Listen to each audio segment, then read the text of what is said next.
ಭಾರತೀಯ ಜನತಾ ಪಾರ್ಟಿಯ ಪ್ರಧಾನ ಕಾರ್ಯದರ್ಶಿಗಳಾಗಿರ್ತಕ್ಕಂಥ ಕುರ್ಚಿ ರಾಜೀವ್ರವರೇ,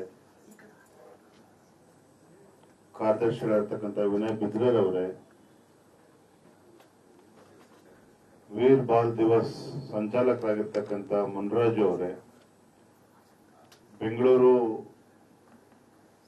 ಕೇಂದ್ರದ ಅಧ್ಯಕ್ಷರಾಗಿರ್ತಕ್ಕಂಥ ಸಪ್ತಗಿರಿ ಗೌಡರವರೇ, ಉತ್ತರದ ಅಧ್ಯಕ್ಷ ಆಗಿರ್ತಕ್ಕಂಥ ಹರೀಶ್ ರವರೇ, ದಕ್ಷಿಣ ಜಿಲ್ಲೆ ಅಧ್ಯಕ್ಷ ಆಗಿರ್ತಕ್ಕಂಥ ರಾಮಮೂರ್ತಿ ಅವರೇ, ಬಂದಿರತಕ್ಕಂಥ ಎಲ್ಲ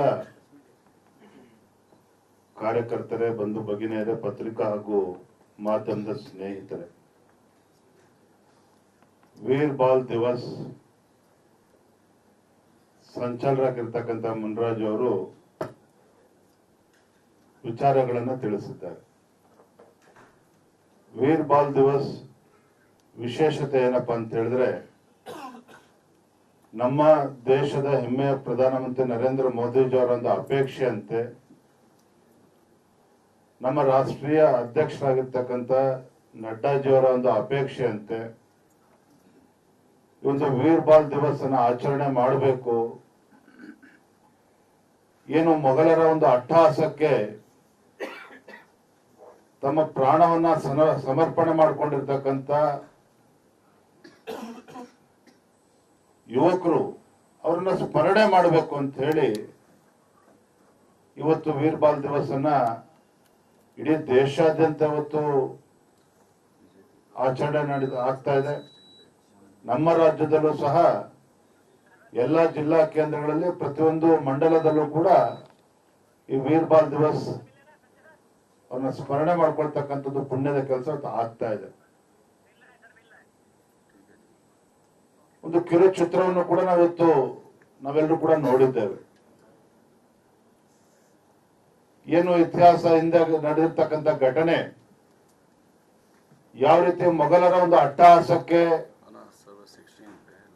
ಗುರು ಗೋವಿಂದ್ ಸಿಂಗ್ ಅವರ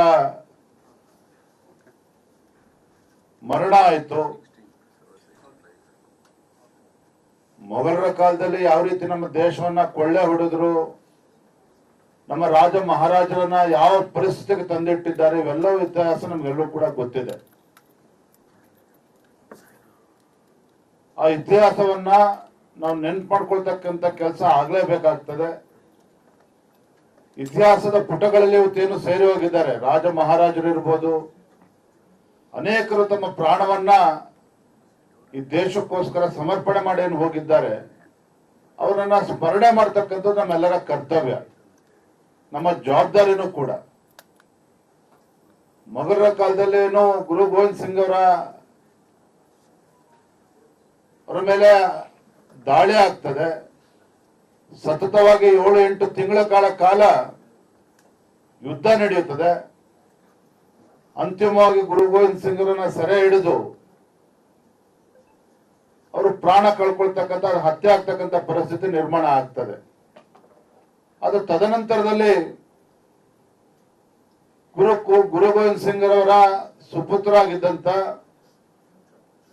ಜೋರಾವರ್ ಸಿಂಗ್ ಹಾಗೂ ಫತೇ ಸಿಂಗ್, ತಮಗೆ ಗೊತ್ತಿಲ್ಲ, ಜೋರಾವರ್ ಸಿಂಗ್ ಕೇವಲ 10 ವರ್ಷದ ಬಾಲಕ,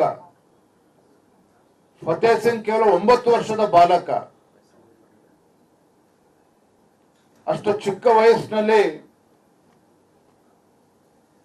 ಗುರು ಗೋವಿಂದ್ ಸಿಂಗ್ ಒಂದು ಹತ್ಯೆ ಆದ ನಂತರದಲ್ಲಿ ಅವರು ಕೂಡ ಸೆರೆ ಆಗ್ತಾರೆ.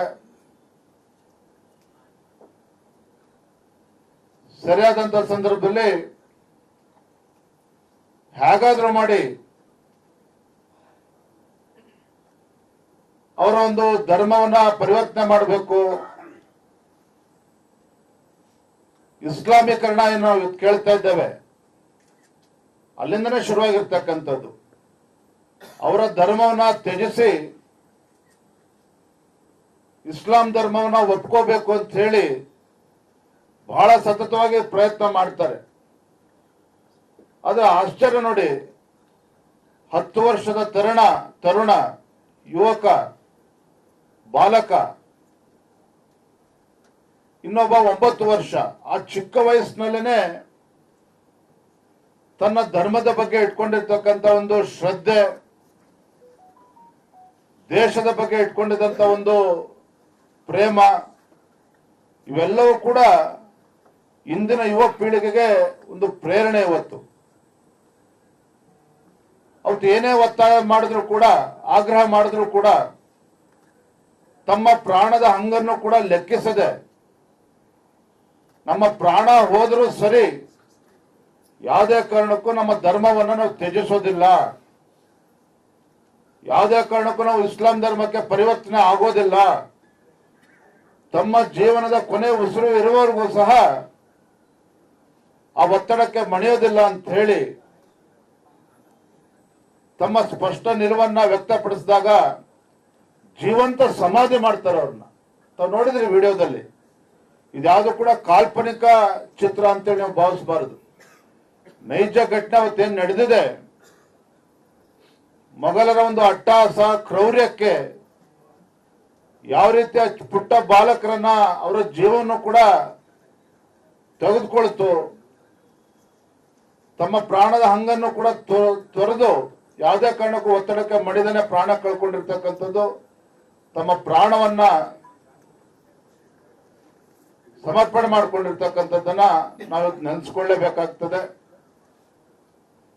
ನಮ್ಗೆಲ್ರಿಗೂ ಅನ್ನಿಸ್ಬೋದು, ಅರೆ ಪಂಜಾಬ್ನಲ್ಲಿ ನಡೆದಿರ್ತಕ್ಕಂಥ ಘಟನೆ ಇವತ್ತಾಕೆ ನಾವು ಸ್ಮರಣೆ ಮಾಡಬೇಕು ಅಂತ ನಮ್ಗೆ ಅನ್ನಿಸ್ಬೋದು. ಇತಿಹಾಸವನ್ನ ನೆನಪು ಮಾಡ್ಕೊಳ್ಳದೆ ಇದ್ರೆ, ಇತಿಹಾಸದ ಕಹಿ ನೆನಪುಗಳನ್ನ ನೆನಪು ಮಾಡ್ಕೊಳ್ಳದೆ ಇದ್ರೆ ಅದು ಮರುಕಳಿಸ್ತದೆ ಅಂತೇಳಿ ಹಿರಿಯರು ಹೇಳ್ತಾರೆ. ಇವತ್ತಿನ ರಾಜ್ಯಕ್ಕೆ ನೋಡ್ತಾ ಇದ್ದಾರೆ ಯಾವ ರೀತಿ ಸಾಗ್ತಾ ಇದೆ, ಅದರಲ್ಲೂ ಕೂಡ ನಮ್ಮ ಕರ್ನಾಟಕದಲ್ಲಿ. ಒಂದು ಕಡೆ ಬೆಳಗಾವಿನಲ್ಲಿ ನಕಲಿ ಕಾಂಗ್ರೆಸ್ ಅವರು, ಮಹಾತ್ಮ ಗಾಂಧೀಜಿಯವರು ಹೇಳಿದ್ರು, ಸ್ವಾತಂತ್ರ್ಯ ಪೂರ್ವದಲ್ಲಿ ದೇಶಕ್ಕೆ ಸ್ವಾತಂತ್ರ್ಯ ತರಬೇಕು ಅಂತೇಳಿ ಕಾಂಗ್ರೆಸ್ ಘಟನೆ ಆಗಿತ್ತು. ಸ್ವಾತಂತ್ರ್ಯ ಬಂದ ನಂತರದಲ್ಲಿ ಮಹಾತ್ಮ ಗಾಂಧೀಜಿಯವರು ಹೇಳಿದ್ರು ಈ ಕಾಂಗ್ರೆಸ್ ಅನ್ನ ವಿಸರ್ಜನೆ ಮಾಡಬೇಕು ಅಂತೇಳಿ. ಆದ್ರೆ ಅದನ್ನು ಒಪ್ಪಲಿಲ್ಲ. ಜವಾಹರ್ಲಾಲ್ ನೆಹರು ಆದಿಯಾಗಿ ಅಂದಿನ ಕಾಂಗ್ರೆಸ್ ಮುಖಂಡರು ಆ ಕಾಂಗ್ರೆಸ್ ಪಕ್ಷನ ಉಳಿಸ್ಕೊಂಡು, ಏನು ಬ್ರಿಟಿಷರ ಕೊಡುಗೆ ಇತ್ತಲ್ಲ ಡಿವೈಡ್ ಅಂಡ್ ರೂಲ್, ಒಡೆದು ಆಳುವ ನೀತಿಯನ್ನ ಅನುಸರಿಸಿಕೊಂಡು ಜವಾಹರ್ಲಾಲ್ ನೆಹರು ಕೂಡ ಬಂದ್ರು, ಇಂದಿನ ಕಾಂಗ್ರೆಸ್ ಕೂಡ ಅದನ್ನ ಮುಂದುವರಿಸಿಕೊಂಡು ಹೋಗ್ತಾ ಇದ್ದಾರೆ. ದೇಶದಲ್ಲಿ ಒಡೆದಾಳುವ ನೀತಿಯನ್ನ ಮುಂದುವರಿಸಿಕೊಂಡು ಕಾಂಗ್ರೆಸ್ ಪಕ್ಷ ಹೋಗ್ತಾ ಇರ್ತಕ್ಕಂಥ ನೋಡ್ತಾ ಇದ್ದೀವಿ. ಹಾಗಾಗಿ ಇಂಥ ಸಂದರ್ಭದಲ್ಲಿ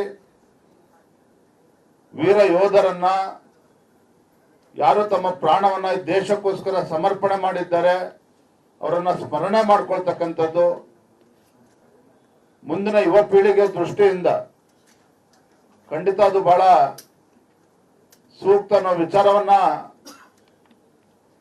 ಅರಿತುಕೊಂಡಿರ್ತಕ್ಕಂಥ ನಮ್ಮ ಪ್ರಧಾನಮಂತ್ರಿ ನರೇಂದ್ರ ಮೋದಿಜಿಯವರು ಈ ವೀರ್ ಬಾಲ್ ದಿವಸನ ಇಡೀ ದೇಶಾದ್ಯಂತ ಅವರನ್ನ ಜೋರಾವರ್ ಸಿಂಗ್ ಮತ್ತೆ ಫತೇಹ್ ಸಿಂಗ್ ಅವರೇನು ತಮ್ಮ ಪ್ರಾಣವನ್ನ ಸಮರ್ಪಣೆ ಮಾಡಿದ್ರು, ಅವರನ್ನ ಸ್ಮರಣೆ ಮಾಡ್ಕೊಳ್ತಕ್ಕಂಥ ಈ ದಿನ ನಾವಿವತ್ತು ನೆನೆಸ್ಕೊಳ್ಳೇಬೇಕಾಗ್ತದೆ. ಅವರ ಸ್ಮರಣೆಯನ್ನ ಮಾಡಬೇಕು ಅಂತ ಹೇಳಿ ಡಿಸೆಂಬರ್ 26ರಂದು ಬಹಳ ಶ್ರದ್ಧೆಯಿಂದ ನಾವು ಇಡೀ ದೇಶದಲ್ಲಿ ಮತ್ತು ರಾಜ್ಯದಲ್ಲಿ ನಾವು ಆಚರಣೆ ಮಾಡ್ತಾ ಇದ್ದೇವೆ ಅನ್ನೋದನ್ನ ಈ ಸಂದರ್ಭದಲ್ಲಿ ಎಲ್ಲರಿಗೂ ಕೂಡ ತಿಳಿಸ್ತಾ, ಈ ವಿಶೇಷವಾದ ಸಂದರ್ಭ ನಮ್ಮ ಪತ್ರಿಕಾ ಮಾಧ್ಯಮ ಸ್ನೇಹಿತರು ಕೂಡ ಬಂದಿದ್ದಾರೆ. ವೇದಿಕೆ ಮುಂಬದಲ್ಲಿರ್ತಕ್ಕಂಥ ಎಲ್ಲರೂ ಕೂಡ ವಂದಿಸಿ ನನ್ನ ಮಾತನ್ನು